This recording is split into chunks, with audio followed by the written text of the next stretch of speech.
Ayan guys, bago lang po dito sa Lucille. May aksidente po dito sa tapat namin. Dito sa Marina, Lucille. Sa tapat po ng FG8 Residential Tower po. Ito po. Nagulat po ako biglang parang may sumabog. Ayan po siya. Yung kotse po talagang Fiat po yung likod niya.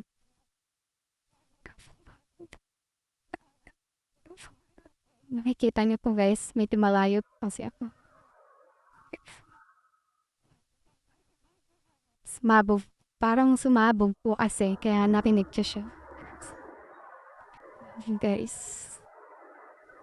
So, sa mga nagda-drive po is, ingat-ingat na lang po. Buti walang napahamak. Hindi po alam po. Paano po yung driver po is, nakita ko naman po siyang lumabas na okay.